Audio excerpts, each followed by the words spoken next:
That was a great game at Old Trafford, wasn't it? It just felt so very in keeping with the traditions of Manchester United. Adopting a never-say-die attitude, fighting bitterly until the end, and then scoring a last-minute winner in front of the Stretford end. That is Manchester United. That represents Manchester United. Every time you think of Manchester United, that is almost the image that is conjured up in your mind. And the great news for Manchester United fans is the win against Fulham demonstrated a quality that is so in keeping with the tradition of Manchester United. Resilience. If you think about who Manchester United are, what Manchester United represent, if I said to you, give me one word to summarise who Manchester United are, I think the word is resilience. You think about the history, you think about the story of their club, and then you think about the win against Fulham. Resilience. And that win felt like the Manchester United of old. So it's hardly surprising that the architect of the Manchester United of old is a man who was part of the Manchester United of old. A man who understands who Manchester United are. A man who knows what the standards of Manchester United should be. A man who will rise to the challenge. That man is Michael Carrick. Now, when Manchester United appointed Michael Carrick, I was arguing that it was a very good appointment. Lots of people were being sneery. Lots of people were being really snide about the appointment, replacing an interim with an interim and all of that kind of nonsense. I was arguing that Carrick was a good appointment, and there were two main reasons as to why I thought it was such an astute move. And I'm terribly sorry to interrupt this video, but before we go on, I just have to ask you one massive favour. Click subscribe. Please join this community. If you are enjoying this video, it really does help me out.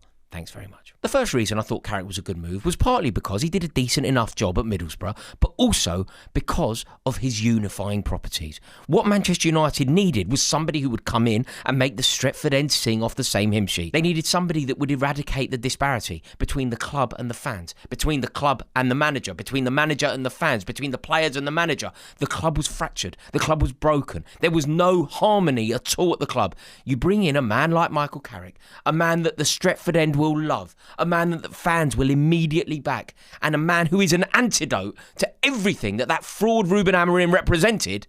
It's only going to be good news for United. So bringing in a man who will just make the club feel like the club again is a good thing. And Michael Carrick is most certainly that. But the other reason why I thought he was a good move was because he's an antidote to Amorim. Amorim was a total and utter fraud, a total and utter charlatan, the worst manager in Manchester United's history, a manager that should have been sacked the second that Ange Postecoglou's Tottenham team, Tottenham Hotspur, beat Manchester United in a European final in Spain. That's sackable in itself, and it happened on Ruben Amorim's watch. The fact that Manchester United fans dedicated so much loyalty to him is commendable, but he did not deserve it, and he actually represents everything that I don't like about football. It's such a hipster's choice, such a hipster's appointment. I play five at the back regardless of personnel. Your job, you moron, is to win games of football, and Michael Carrick coming in is the antidote. He is football. He is football in its truest form. An elite level player who did it at the very best, with the very best, for the very best, who has come in and he has actually simplified everything. And I like Carrick. I like anyone who's excellent at what they do. I love elite level people. And Michael Carrick is most certainly that. And he said something very interesting when he took the reins. He said that Fulham is the real test for the club. Now, it sounds weird off the back of playing both Arsenal and Manchester City, the two best teams in the land, to have played those two teams and say that Fulham is the real test. It sounds slightly odd, but it's very easy to rationalise. Manchester United as a club will obviously elevate the standards and perform in a Manchester derby. When they go to the Emirates, the rivalry, the history with Arsenal, you're immediately thinking of Martin Keown lauding it over Ruud van Nistelrooy. Ashley Cole giving him a dig in the ribs, Lauren. You're immediately thinking of the pizza being launched at Sir Alex Ferguson by Cesc Fabregas. You're immediately thinking of that hateful challenge by Van Nistelrooy on Ashley Cole. You're immediately thinking of Keane versus Vieira in the tunnel. You're immediately thinking of John O'Shea. You're thinking of the 8-2. You're thinking of all of those moments. Dwight York scoring a hat-trick in a 4-0 win. That game doesn't require elite management. That game doesn't require much. It is a natural rise. It is a natural rise of the tide. Fulham is different. And I rated Carrick for saying it. I rated his acknowledgement that Fulham is actually the real test because it puts pressure on him. It puts pressure on him. If he acknowledges that it's the real test, you simply must win that game.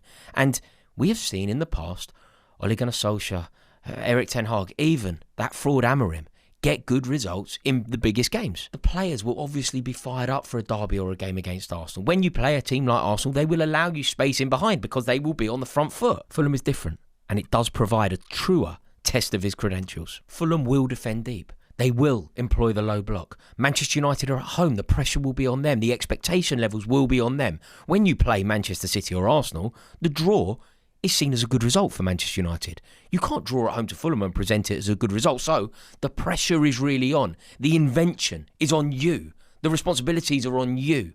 And Michael Carrick put pressure on himself and his team by acknowledging that. On some level, Carrick getting it right against Fulham is a real indicator that he's a good manager. You beat Fulham at home. In that circumstance, it is a test of your team selection, your tactics, your personnel, your tweaks. Whereas the games against Arsenal and Manchester City, on some level, the atmosphere and the occasion can win you the game. So let's look at what Michael Carrick did to win the game against Fulham. You watch Manchester United play, and immediately they look better. Immediately they look like Manchester United again. Now, what was the brainwave? What was the incredible, nuanced move from Michael Carrick to secure this? Sometimes football can be very difficult. It can be very complicated. Sometimes we do need XG charts. We need pie charts, we need graphics, we need whatever. But sometimes football can be a very simple game. And I think that Michael Carrick has just gone back to basics. He is playing his best players. He is playing his best players in their rightful positions, and he is reaping the rewards for doing so. That's crazy, isn't it? You don't need to reinvent the wheel in the way that Ruben Amorim tried. What Michael Carrick has done, he has put Manchester United's best player, Bruno Fernandes, into his rightful position. He has put Amad Diallo, one of Manchester United's best players, into his rightful position, and he has built out from there. He has brought one of Manchester United's best players back into the fold in Kobbie Mainoo. Like, this feels so basic to me. Like, you know, if I was the Manchester United manager, immediately what I would do, I would go, well, Kobbie Mainoo is an excellent footballer. Kobbie Mainoo scored a goal for Manchester United in the FA Cup final. Kobbie Mainoo started for England in a Euros final against Spain in Berlin. Kobbie Mainoo is too good to be sitting on the bench. Kobbie Mainoo should never be watching Manuel Ugarte play football. And that's what happened under Amorim, and Michael Carrick has immediately reversed that ridiculous trend. So look at the midfield. Look how simple it is. You get Casemiro doing what Casemiro does best. You get Bruno Fernandes dictating the play. Give him the freedom of Manchester. Let him do what he needs to do. He is the best Manchester United player of this modern era, and at his mercurial best, he is unstoppable. You then marry up the brilliance of Casemiro with the unpredictable force that is Bruno Fernandes, and you find somebody to marry it up. That somebody is Kobbie Mainoo. When you think about Kobbie Mainoo, sometimes it gives me a migraine. Any one of you, anyone, any YouTuber out there who ever backed Amorim in the row between Amorim versus Mainoo should retire. It's just totally unacceptable. Kobbie Mainoo deserves so much more from Ruben Amorim. His career has been stunted by, about a year? Because of the idiocy of Ruben Amorim. But not on Carrick's watch. You get those three midfielders playing together, and suddenly you look at Manchester United's second goal. That's what happens. So he sorted out the attack. And it was just so simple. Like, the two best Manchester United players from the previous season were Bruno Fernandes and Amad Diallo. Suddenly, when Amorim comes in, he makes Bruno Fernandes play as a holding midfielder. He puts Amad Diallo as a wing-back. And you think, wait, that's not where they play. Why on earth are you trying to reverse the good work of the previous season, the two best players of the previous season, by almost polluting their footballing brilliance with your idiotic ideas? But like I say, not on Carrick's watch. He simplified that midfield and he got it ticking over beautifully. Then the impact on the attack was genius. Sort of redefining Bryan Mbeumo as the centre forward. You know, I think Bryan Mbeumo is an incredibly gifted forward who can play in multiple positions. But redefining him, reinventing him almost as the main man through the middle was a genius masterstroke from Carrick. Again, you then keep it simple. You get Amad Diallo on one wing and you get Matheus Cunha on the other wing. They are all supported by Bruno Fernandes in that number 10 position. It is so basic, it is so obvious, but it is so effective. Cunha, Diallo, and Mbeumo, Fernandes. That is a forward line capable of winning silverware, and it's a forward line capable of qualifying for the Champions League. Under Ruben Amorim, who had access to all of those players and could have played in this very obvious way, they weren't going to win any silverware and they weren't going to qualify for the top four. Immediately, Carrick comes in. Top four is looking like a serious possibility. And because of the excellence of the players, and because of the fluidity of the front line, you have a situation where Matheus Cunha can push central. You have a situation where Bryan Mbeumo can push wide. You have a situation where Bryan Mbeumo can drop deep. Bruno Fernandes can go forward. There is a real fluidity to this front line. And Bryan Mbeumo, I don't know if any footballer ever has loved a 1-2 more than that man. Him dropping deep and linking up in the way that he does, it causes the opposition defence so many problems. And it feels to me like Michael Carrick is just trying to accentuate the positive. Carrick has a great eye for this and obviously partnered with Steve Holland, who is so experienced. He was around Mourinho for years. Having Steve Holland there, it really is so clear that they are just trying to accentuate the best out of all of their players. And the other thing that Carrick has done, he's made them such a more dirty, is that the right word? Cynical defensive unit. Now, when I use words like dirty and cynical, in normal everyday life, they would be negative words. They have negative connotations. But in a footballing context, having a slightly cynical back line isn't the end of the world. I mean, it comes with pitfalls and risks, but I think it is most certainly worth those risks. Like, the tactic clearly is you don't need to win the ball in the opposition half. Manchester United have the ability and the invention to create chances without having to pick teams on the break. It isn't all about the transition. There is a world in which they can absorb an attack and then create their own. And that's why they aren't really pressing on the front foot, which again I think is tactical brilliance, because Manchester United's defence isn't that strong.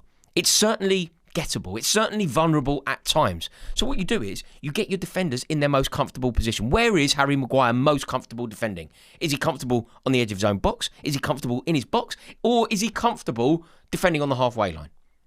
He obviously is brilliant, Maguire. On some level, you could argue the best in the league at what he does, defending in his own box. If you were to cross a washing machine into the box, Harry Maguire will head it out. Get him doing what he does well. So the tactic is you concede possession. You let the opposition build. You don't let them come too far. You don't let them get too adventurous. You don't let them get too close to your goal. But you don't try and win the ball too far up the pitch, because it can leave you exposed. So you defend deep. You get Martinez, Maguire pretty much on the edge of their own box. You get them as compact as possible with Dalot and Shaw. And you get Casemiro screening in front of them. You get Kobe Mainoo working his socks off in front of them. And you don't need to win the ball too far up the pitch, because once you do win the ball, even if you're deep, even if Fulham find their shape, you know that you have players with the invention quality of Bruno Fernandes and Bryan Mbeumo and Amad Diallo and Matheus Cunha, that you will find a way through. You can unlock any defence. You don't need to win it high and transition immediately. You can be patient. And again, Carrick has decided that this is the way that he wants to play. I don't necessarily know, and this is to his credit, I don't necessarily know if it's the way that he would want to play if he had a defence capable of playing a high line. But he is rolling with the punches. He doesn't have a defence capable of playing a high line, so he is playing the cards that he has dealt. Ruben Amorim, who didn't have the opportunity to play five at the back, would just play five at the back anyway. Mate, I can't believe how much I dislike Ruben Amorim.